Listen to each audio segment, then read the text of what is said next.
Hello? How did you get this number? Don't you know he's listening? The 13. He's here. You have entered the 13, a place where real stories about music, touring, and the beyond are told. Music does something to us. We all experience it in our own way. It can affect our senses, transport us through time, and release emotions. On this podcast, we will talk with people about the power of music and the beyond. What does the beyond mean? Let's find out together. Turn on your metronomes because this time is about to be tracked. What is going on, everyone? This is the 13, and today I have Mike Deleon on my show. I can't fucking believe it, Mike. Thank you so much for being here. You guys might not know Mike from Phil and Samo and the Illegals, Flesh Hoarder, Disfigured. You were in MOD for a minute, right? For a good few years. I'm missing one. Am I missing one? Oh, Incite.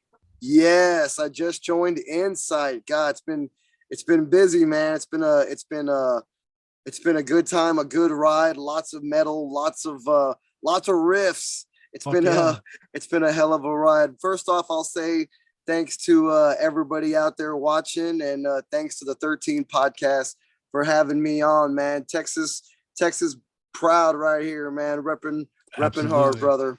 Yeah, I'm down here in Kingwood, Texas, which is a little bit above east of Houston. I'm born and raised in Katy, Texas. Cool. What side of the world are you from? Texas, which is the world. Yes, I'm right in Central Texas, born and raised. I've lived in San Marcos my whole life. Awesome.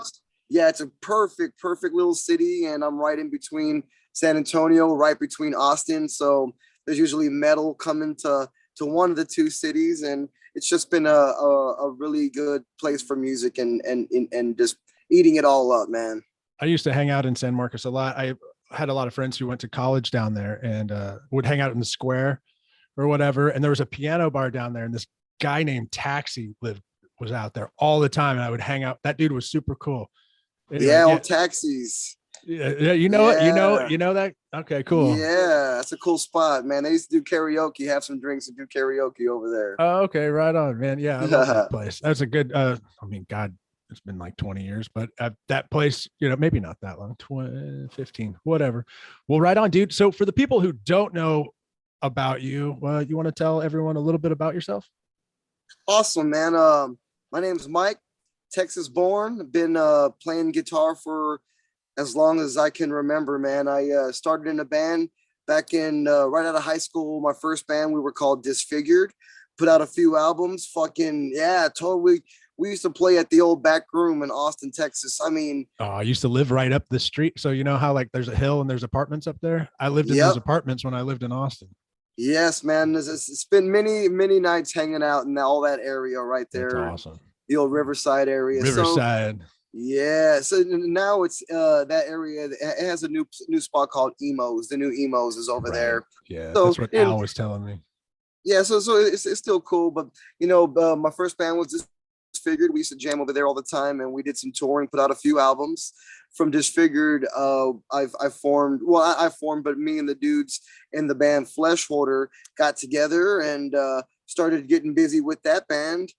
In that band, while I was in there, I'm still in that band, but while I was in that band, I joined up with this dude by the name of Billy Milano, who was in SOD and MOD, and was approached by him and a good friend of mine named Mike Fury, and I got to do and travel the world for the first time with MOD. Recorded an album with them as well, called Busted Broken American, and I was in the band about 4 years before it kind of came to an end.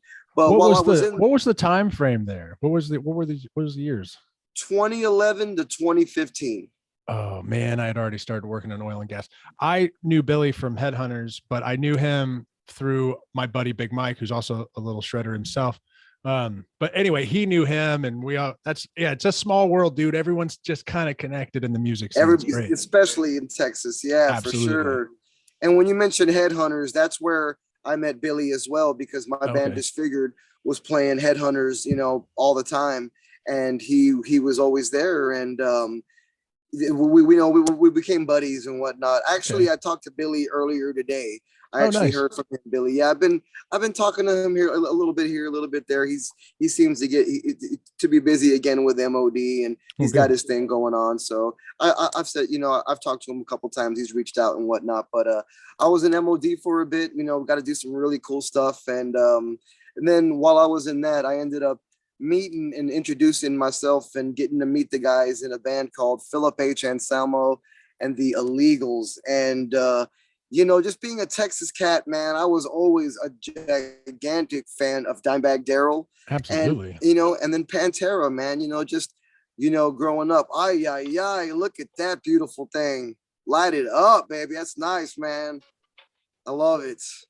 Uh, I and like then your just avocado one. You got that stealth that's my avocado one, man. yeah, it's my baby right there. My little son Iomi named it avocado. He said, That's "Dad, it awesome. looks like an avocado." So it's been that ever since, man. That's And awesome. We're going to talk about that in a little while. I didn't mean to bring that up, but you said dime, and I had one sitting right here. that's awesome, man. You gotta pay. You gotta pay the time for Dime, man, because That's right. he's the man. And so I got to meet the guys in that band, and one thing led to another, and I ended up hooking up with the Illegals, and Hell yeah. still full time jamming with those guys. We're taking a little bit of a break right now while Philip does a couple of other things. He's focusing on some stuff that actually got announced today. So Sure. he's taking a break right now doing some things, and while he's doing that, I just joined another band, and I am now jamming full time in a awesome American heavy metal band called Incite. I'm Hell super yeah. excited to be jamming with the guys. The singer is my friend Richie, who is the stepson of Max Cavaliere Oh from yeah. Sepultura and Soulfly, and Wow. so there's the blood and the metal is flowing everywhere, man, and it's just good. I'm just trying to stay as busy as I can. I've been working with a bunch of other projects and just recording stuff for a bunch of friends, and just staying busy. And then a couple of nights ago, I got another big opportunity that I'll talk about in a few minutes. But that's what I've been up to, man. Just a dude from Texas who grew up on Carlos Santana and Hell yeah. Cannibal Corpse, and just try to mix it all together and Fuck just with the and knife. oh, I love it, man. Those guys in that band go so far back, and just like I said, just good music, good tunes. Grew up on rock and roll, and just been trying to be cool about it all and play as best and shred city as much as I can, repping Texas as hard as I can, man. Yeah, dude. Hell yeah. In preparation for this, I was watching at lunch. I was watching you shred on some stuff on YouTube. I was like, I need to go home and practice. Awesome, You're man. good, dude. You're really good. It's And honestly a lot of practice, I can especially imagine. with Yeah. the dime bag stuff. God damn, it's for all the illegals. Yeah, I can't leave any of them out. All five of us really put in a lot of blood, sweat, and tears when it came to doing those real big shows that we were doing there at the end. Man, we were Yeah. doing With Slayer and stuff. God damn, I was talking about that earlier.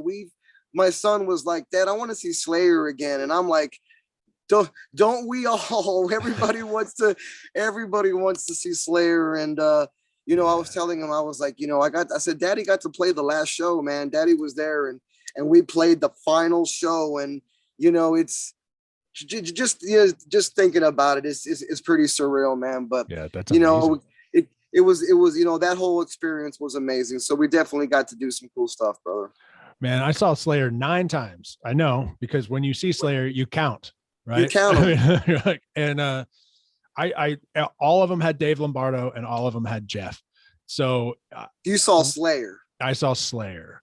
And when it came to it wasn't that I made the decision not to go to the last the last shows.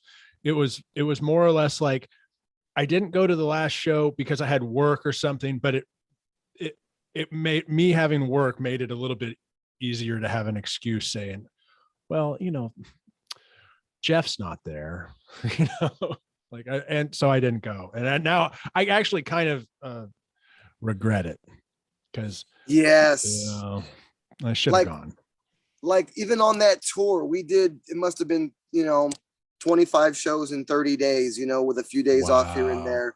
I tried, I watched them every night. There might have not have been a show where I didn't watch the full set, but I made it every single night to go out there and watch Slayer, because Fuck yeah. that was it. And then there was a couple of times they were doing like on an off night, like on a night off, they would be rehearsing for for the next day in the arena. It would just be Slayer practicing. Wow. And we would go watch that, because they'd be playing songs that they're trying to, they were trying to mix in the set list and stuff. And so we would just go see Slayer as much as we could, because that was the end of it. Even before the tour started, like no one knows this, but like the tour started on, say, like November the 2nd.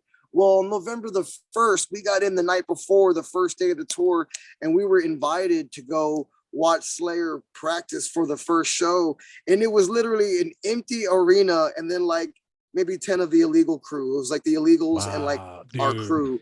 And like, and it was just us, like in the, like standing in the GA section, and Slayer was just practicing. Like it just, and they were just like any other band, it was, like them stopping and starting, and it was just them practicing. And it was just to be there and witness it was something, was way cool, man. Way cool, man. Dude, that is, I'm super jealous. I've seen I toured with King's X for a long time as a bass tech and stage manager and stuff. So I got to see some cool bands, Dream Theater, Accept, I mean, can't even think of them all. But anyway, so many bands, I'm sure. Yeah, but like it was never Slayer. Oh man, like I said, I miss them. Everybody misses them. I still keep in contact with the cats. I still try to keep in touch with Tom. Tom's a Texas guy. He probably lives closer to you than he does me, and I saw some pictures of him out in Corpus Christi, and this dude who was just like randomly out there filming some weird like TikTok video or something, saw Tom walking on the beach and was like, we have to take a photo, him and his wife. Like, we have to take a photo. Cool. And they did, and it was cool. Like last I talked to Tom, like before the tour finished, he wanted to come float the river in San Marcos. He's like, let's go float the river. So maybe that might have still happened one day, and we might go float the river, because it'd be cool to hook back up and go low key and just go float the river with Tom O'Ryan. It'd be pretty wild. But we've talked about it before, man, and whatnot. But dude, Slayer, we could keep on going with those cats. Those guys were those guys were the best. The best crew. They were the best, man. Dude, that's so cool. So I have a list that I was going to kind of go down, and I've decided against it. I'm going to jump all over the place now.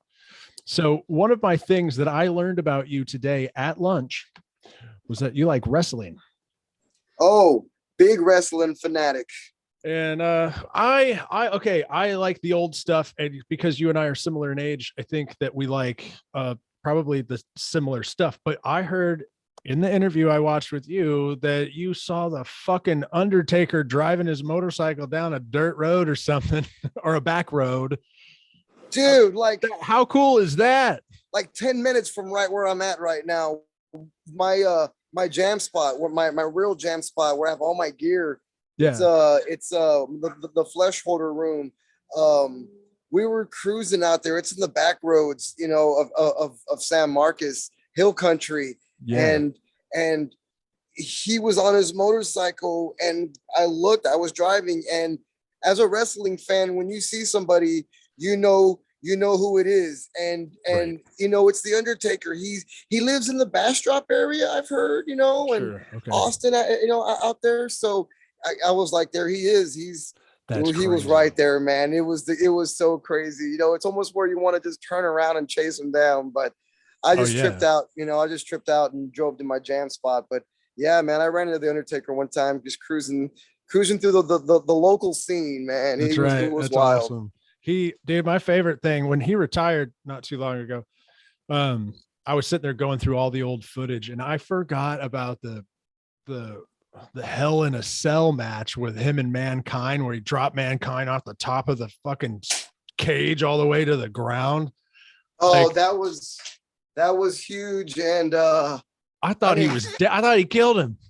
dude, that was historic that night. Yeah. Like you can still go back and watch that on YouTube, but I have the WWE network. But yes, cool.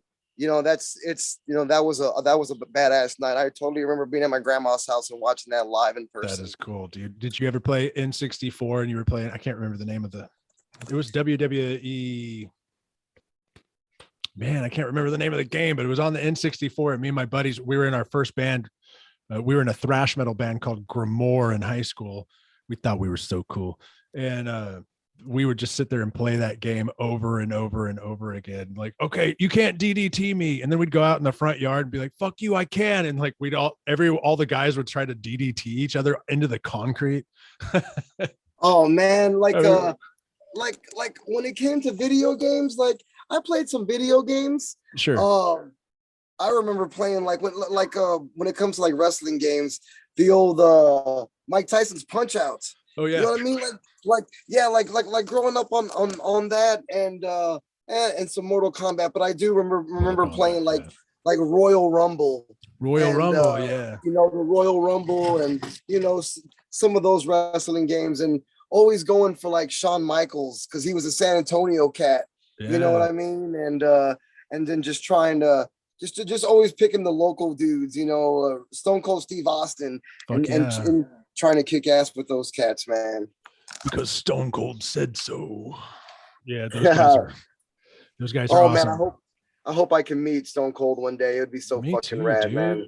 Me too. That would be rad. He drinks beer, but it looks like he like wastes most of it. He's always hitting himself in the head with it or pouring it on people. He's awesome. Spitting it at people. Yeah, spilling it everywhere, man.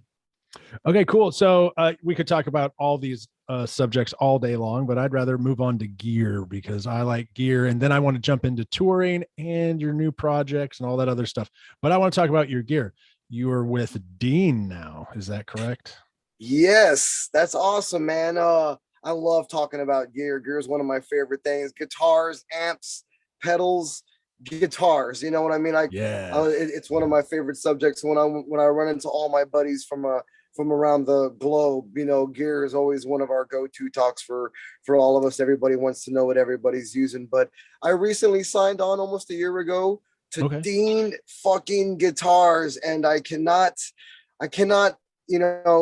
thank everybody there. My friend Chris Canella. I can't thank everybody there at Dean for being super hospitable and just overall rad, making the best guitars and supplying the metal, to bring to all the masses, man. And I was with Jackson Guitars for a little bit, man, and it was that time to make the move.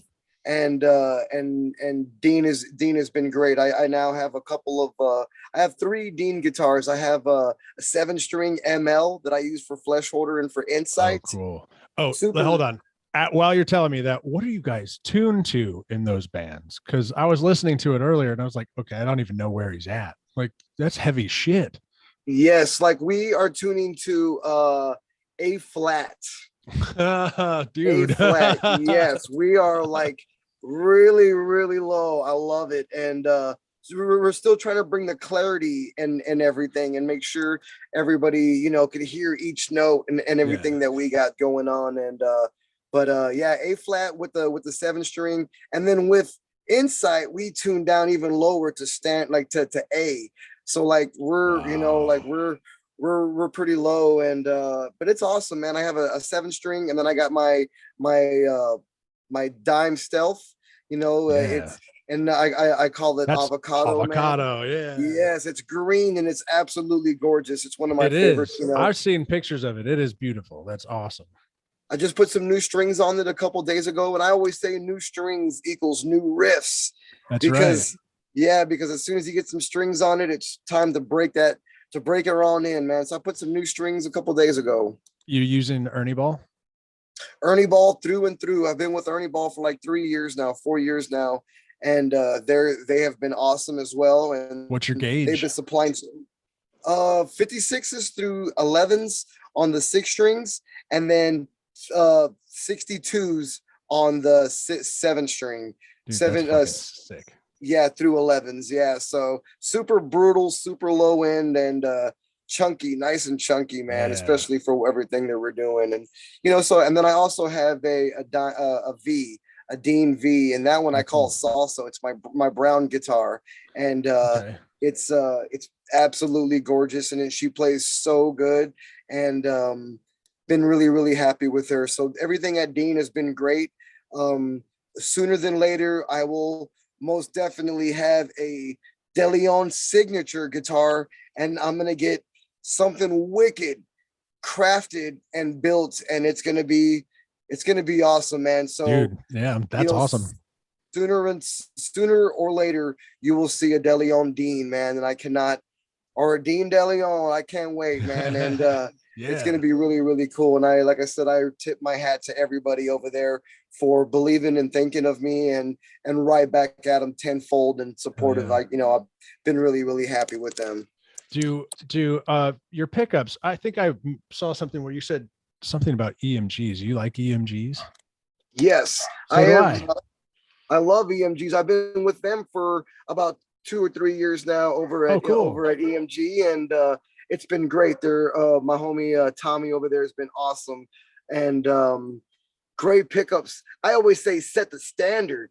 You know what I mean? They set that Yeah. tone. You know what I mean? You look at James Hetfield in 1988, and then you look at James Hetfield in probably 2028. He's still going to be used Yeah. in, he's still going to be Yeah. using those EMGs, man. So I that's the first, yeah, Metallica fan. My first band Grimoire was basically a Metallica cover band. We played everything thrash, and then we evolved into death metal, but whatever.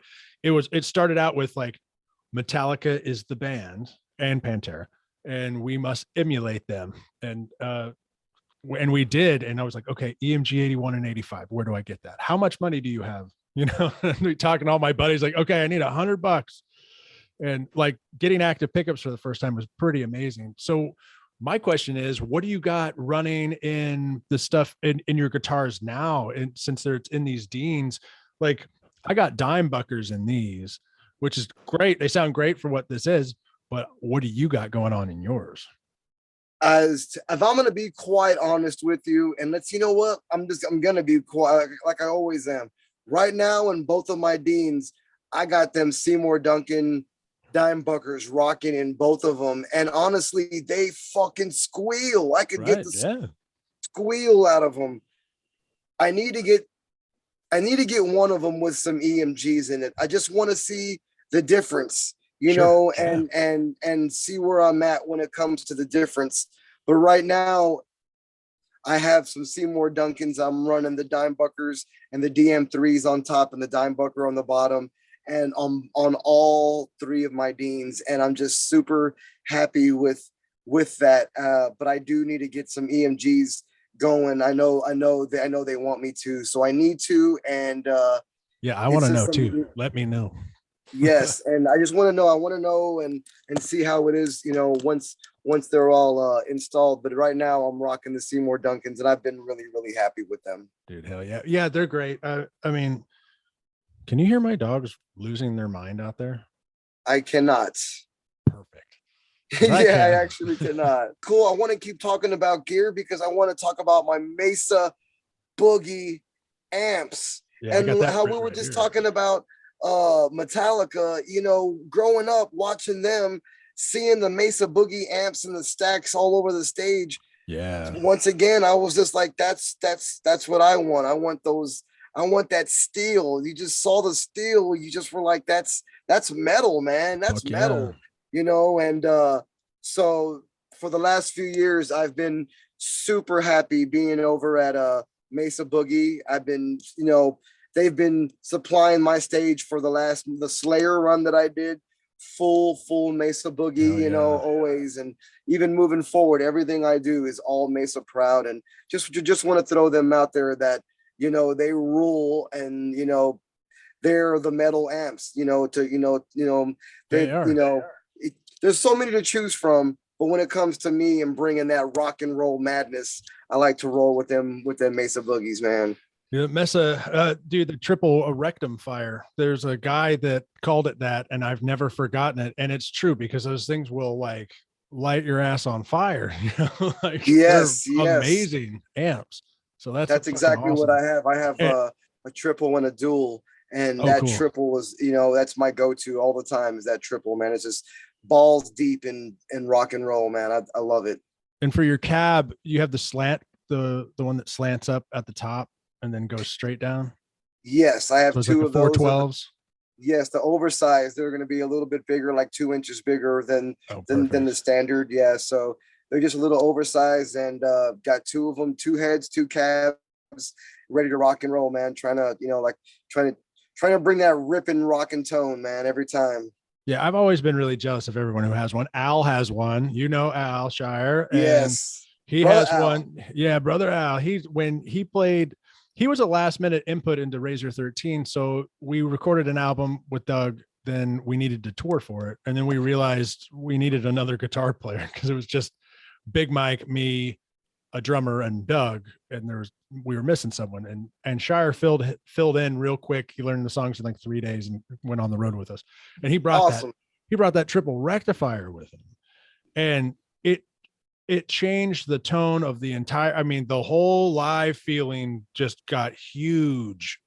I was I like, know exactly what you're saying. yeah, and it was great, dude. So yeah, I need to get one. I got a Crate Blue Voodoo sitting over there, but that's like Oh, dude, the old original one. the OG. Yeah. Wow, that's cool that you have that. I used to love Rocking Crate, man. The Blue Voodoo, that takes me back to like my high school days. Dude, Blue Voodoo. Remember what was the other one? It was there's some electric Oh, Excalibur. oh, the It was all Excalibur. solid state. Yep, I remember those. I still have an old crates put away somewhere. I'm sure I do. Oh, that's That cool, was man. always my go-to, man.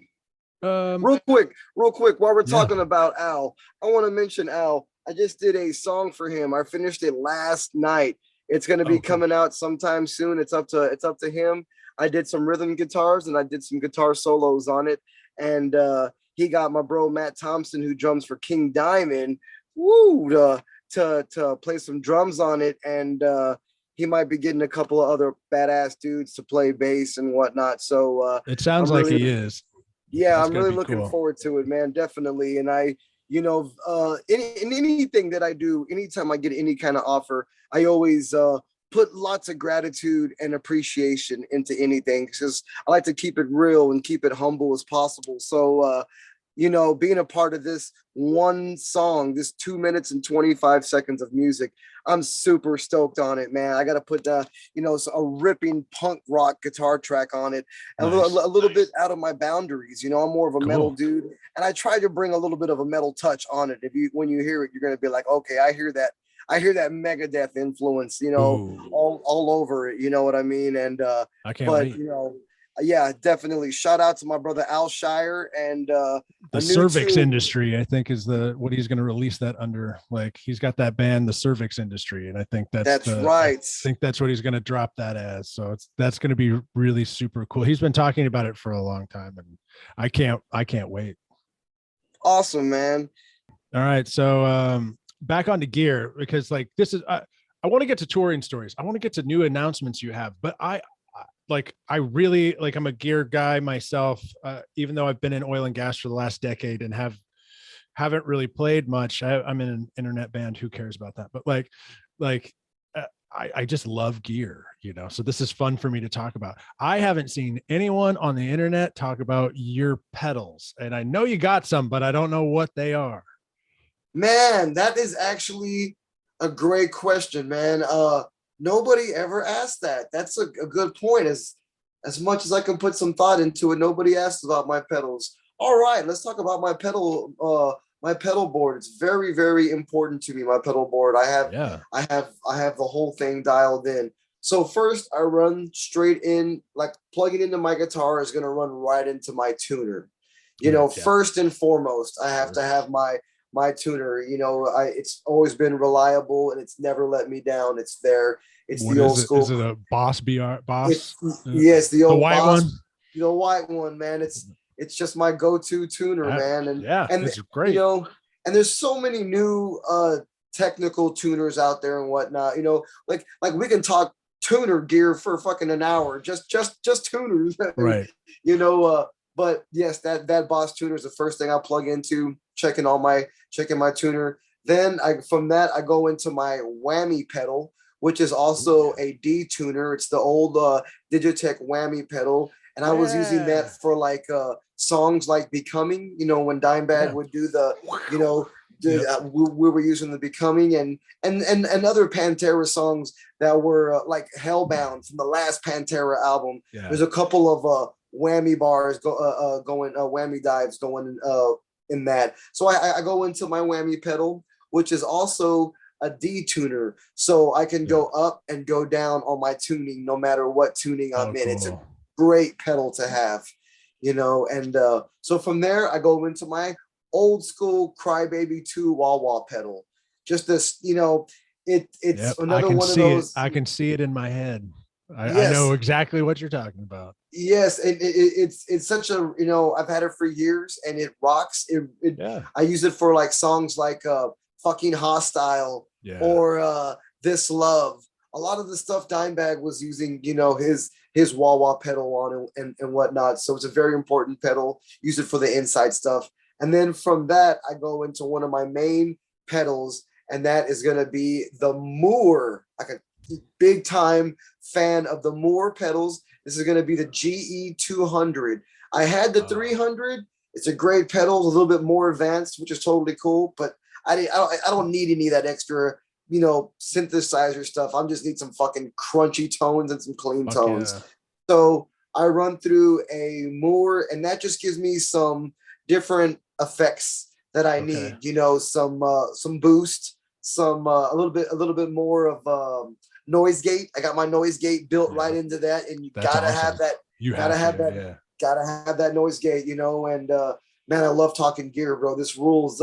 And then from there right into the head, and then the head does all the other work right there, man. So that's pretty much my pedal board: a tuner into the whammy, into the wah-wah, right into the Moore for some effects, right into the head. So it's just a little bit of this, a little bit of that, and then also on my pedal board I have this really nice Walrus power supply, and it powers up all my Anziffs and butts on my pedal board, you know. And I've had that for about a year now, and it's been a great investment to help keep the power powered, man. And dude, yeah, I totally dig it. And I learned about that pedal from a friend of mine. His name's Blue, who plays bass in a band called Fit for an Autopsy. And they are. Wow. Yeah, they're a pretty big band, and you know they're doing their thing. But my brother Blue and I've known him for 15 years, you know, before any of that. And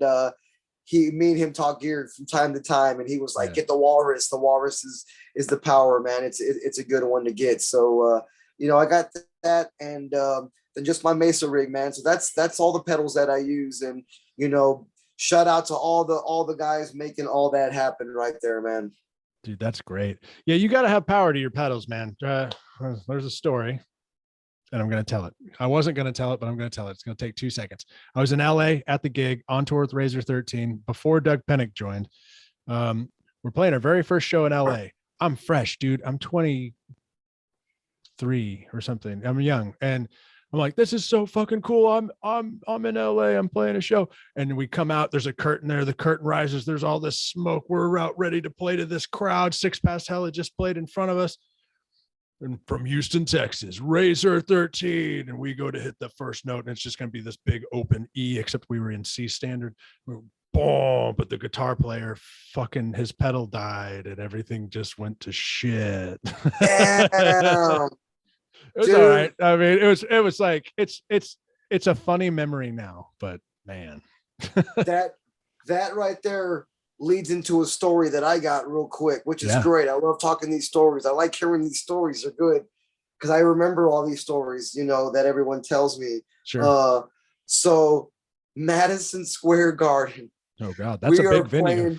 We're playing this venue, and the world's most famous arena, it says on the outside and the inside. It's insane. And We're walking on stage. The band is doing the ring out. Boom, hello, we're filling Samuel and the Illegals. My gear failed. My wireless totally is not working, and everybody else's gear is working. Everyone's doing the ring out. Philip's talking, and I'm scrambling on my side of the stage with my guitar tech, like not so necessarily angry, Sure. but more like, but Frantic. you know, because frantic. Yes, that's the word to use. And I remember, like, I was like, let's use the cord, like, F the wireless. Let's just plug in the cord, plug me in, and let's get this show on the road. So we're ringing out. Philip's talking.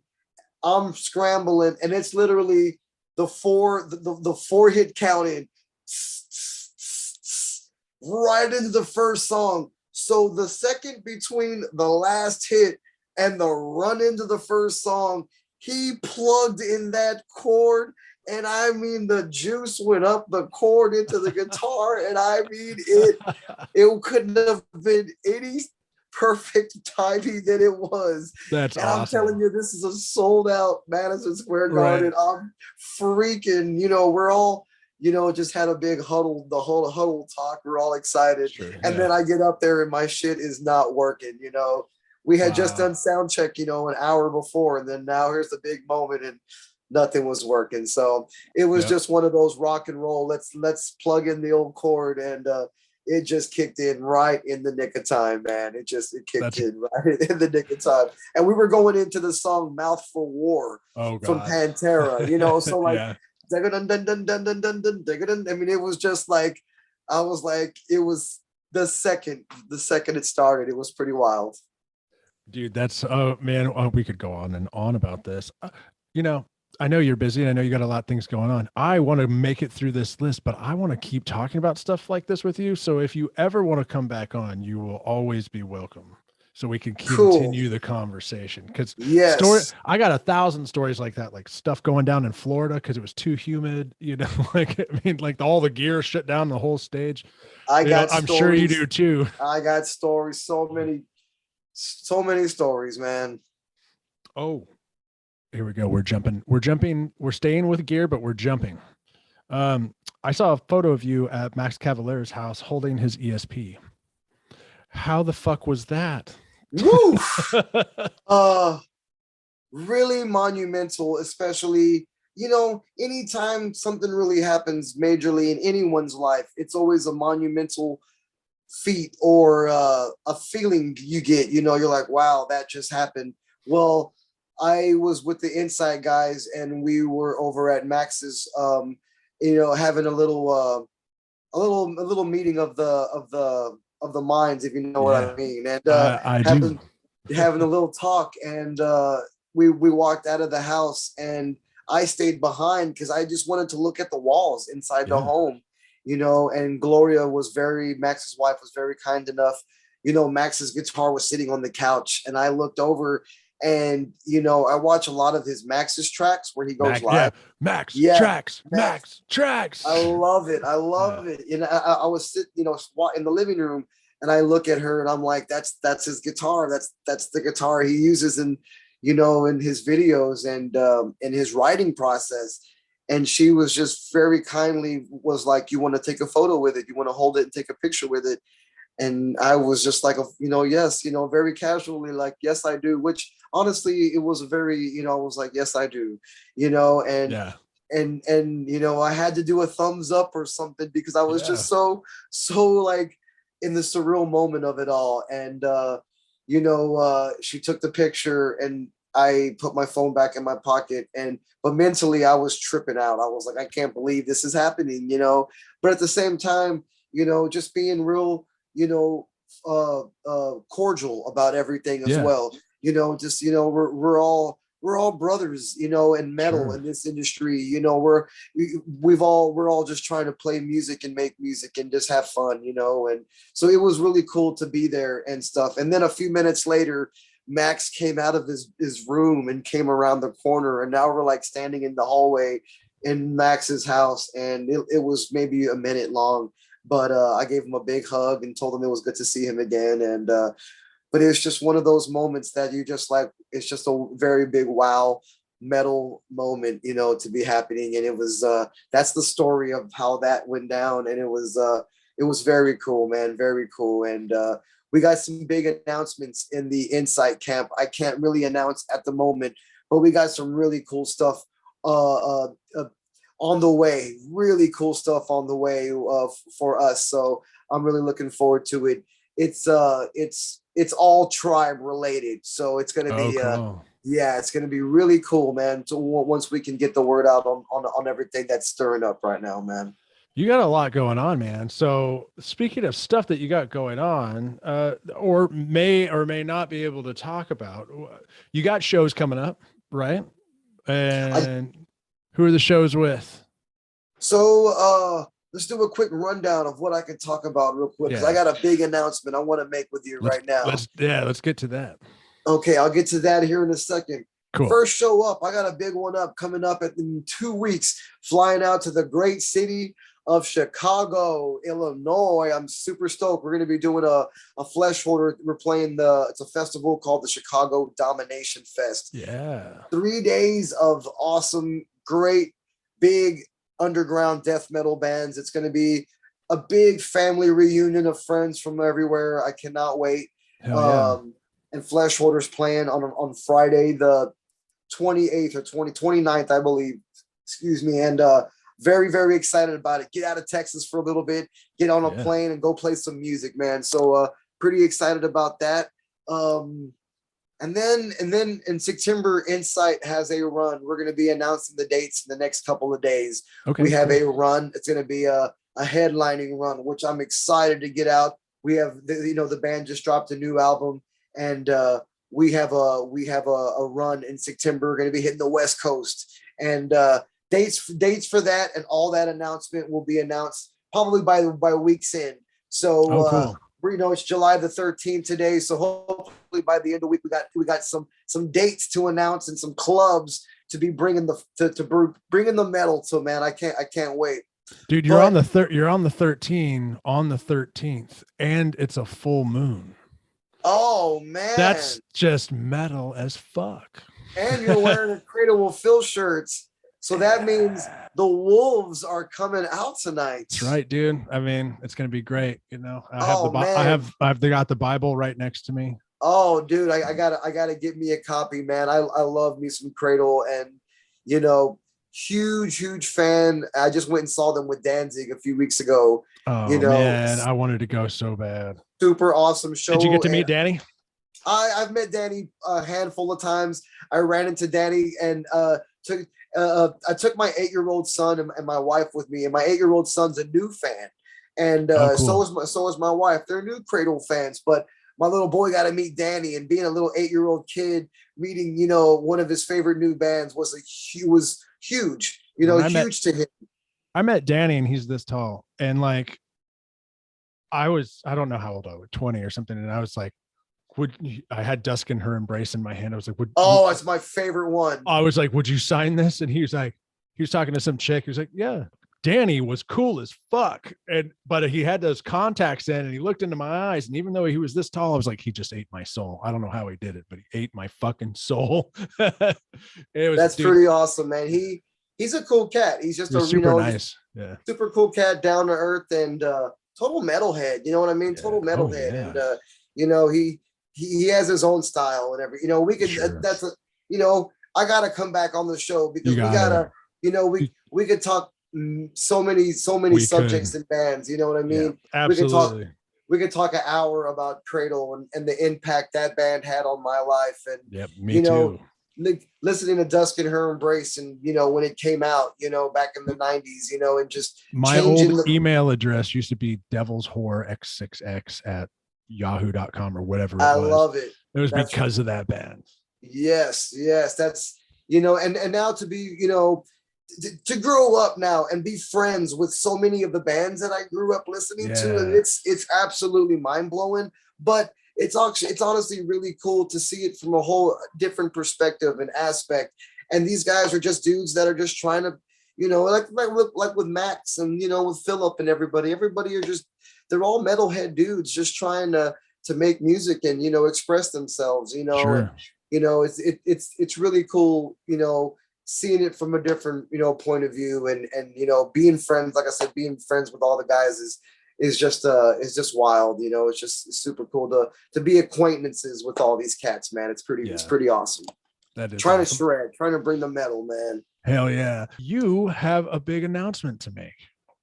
Yes. Okay, this will be the first place I am making this announcement. I will be making a formal announcement of this this coming Friday on my social medias. So, you know, keep posted there for a formal statement. But I am going to be joining forces and representing Texas as as one can do, with this thing called the Bay Area Interthrational. And it's being put together by my friend Craig Cicero from a band called Forbidden, old school 80s thrash, man. Great band. And Paul Bostaff from Slayer was actually in Forbidden, you know, way back in the day. Right. You know. Wow. And he's been putting this together for about 3 or 4 years. I remember before the pandemic, him already stirring up some things and already getting some ideas going. So it was supposed to happen a few years ago. And a couple nights ago, I got a call from Craig, and he was asking if I wanted to be his right hand wingman, and to play some rhythm and to play some lead, you know, on stage with him. And we're gonna have a rotating door of singers and drummers jamming with us, and from bands like George from Corpse Grinder is gonna jam with us. No way.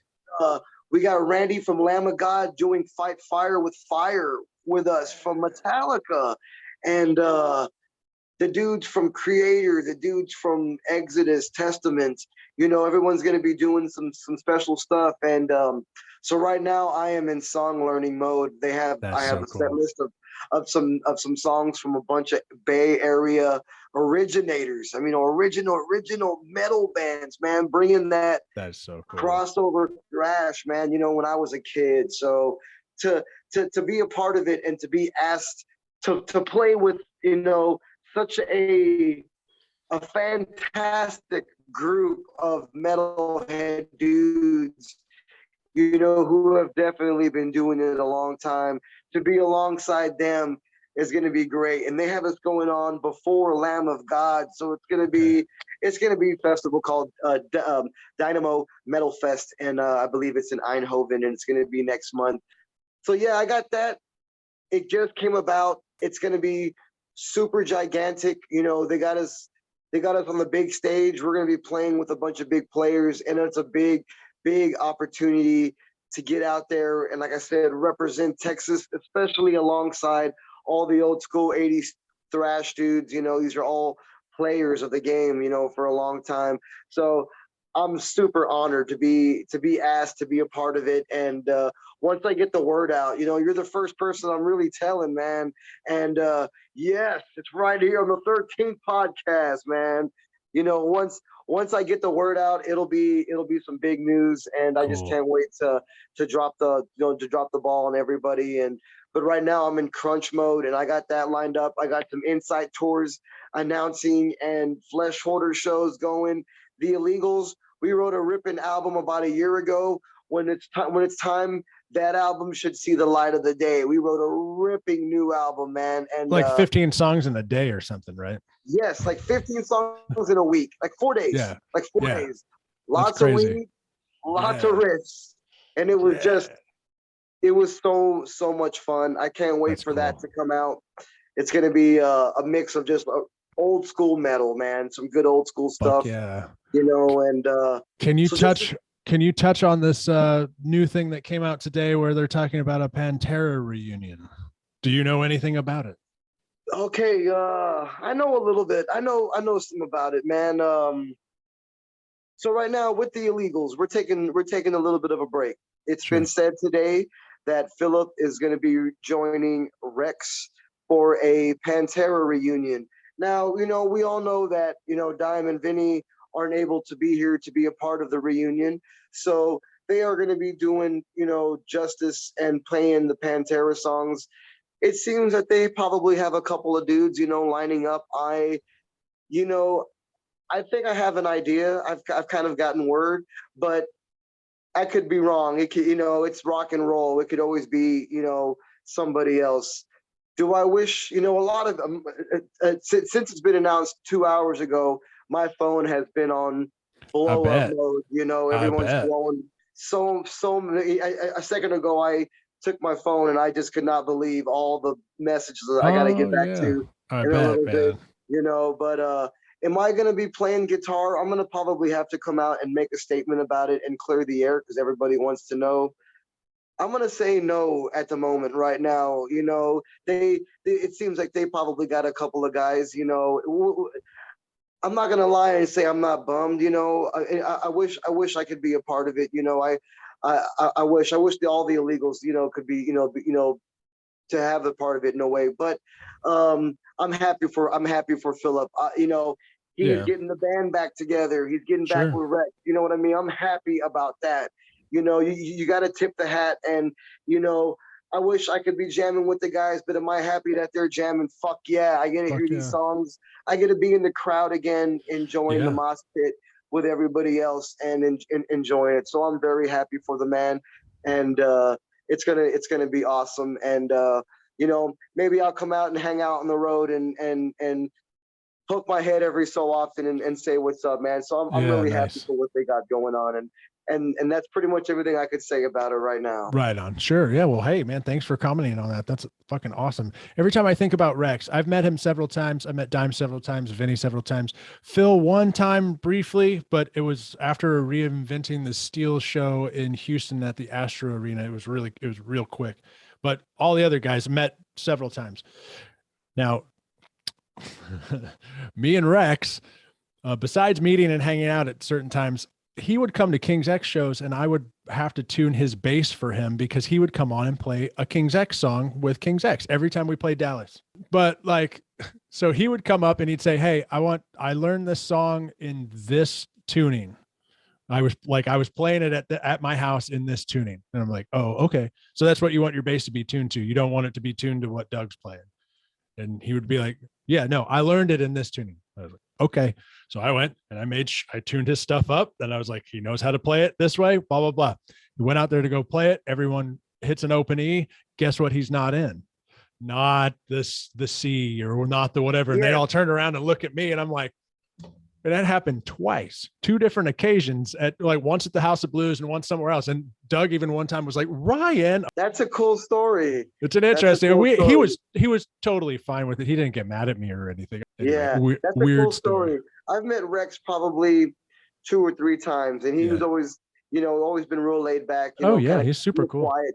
Yeah, real kind of kept to himself, did his thing, and Dimebag was the only member of Pantera I never got to meet, Oh and no. I am so wish I could have. I got to meet Vinny. Oh, you can't see that. That's me and Dime when I was 17. Oh Uh, man, I'm so jealous. That's he was one of my idols, still is. You know absolutely. what I mean? Yeah. I always try to, pay tribute to the man, but I never Dude, got you've to meet done him really good myself. at the stuff. Never saw a vulgar display of Pantera live, but I've seen a lot of you guys doing it online, and I think you did a really fucking amazing job. So Thank you so much. I think you're paying Man. tribute. Yeah. I try to like I tell people all the time. It's the same story. I always keep it the same. I always tried to play my best, and I always wanted to bring back the vibe, just the Yeah. vibe. No one's gonna be Dimebag. There's only gonna be one, Yeah. and that was Right. fucking Dime. Yep. So I just really wanted to bring back the spirit. Let's party. Let's enjoy the moment. Let's smile. Let's Yeah. laugh, and let's just have fun. You know what I mean? And that's what I always wanted to do. But at the same time, be super serious about the playing. Take it, as serious as I can, and try to nail it, and have fun with it. But at the same time, bring back that old party vibe that Pantera always seemed to have and brought with them at every show. So that's what the Illegals all tried to do. We always just wanted to have, bring back the old vibe, and let's because Philip always said that those tunes were everybody's tunes. They weren't just Yeah. Pantera's tunes. They were the crowd. They belonged to the crowd, So the crowd sang along to all that. So, Sure. you know, it was always a tribute to the spirit of it all, man. Dude, this has been fucking amazing. I know you got shit to do. I don't want to keep you, but if I can steal you for a part 2 at some point way down in the future, whenever you got some time, I would love to do it. Cause I mean, we need to talk Texas metal. You know what I mean? We need to jump into some serious. I want to jump into more gear. We need to talk more tour stories and get into some Texas fucking metal. Oh man, all three of those: Texas metal, more gear, and what was the other one you said? Tour stories. Just stories. I have so many stories, man. I know. I could only imagine. We'll give it a little time and we'll make it happen again. Brother, that sounds amazing to me, man. Thank you for joining me today. Is there anything you would like to tell the audience before you roll out? Oh man, I always love this part of the show. It's like a free game. I get to say what I want to say for a second. Right. It's always cool. All right, Incite. We got some stuff lining up. Please, everyone, check out Incite, man. I've really been giving my all to that band. We're bringing the metal and we're bringing it heavy and we're bringing it for real. You'll always see us at the merch booth. You'll always see us hanging out and mingling with everybody. Check out Incite. Flesh Hoarder, we got so much lining up. We're working on some new tunes. We got some shows.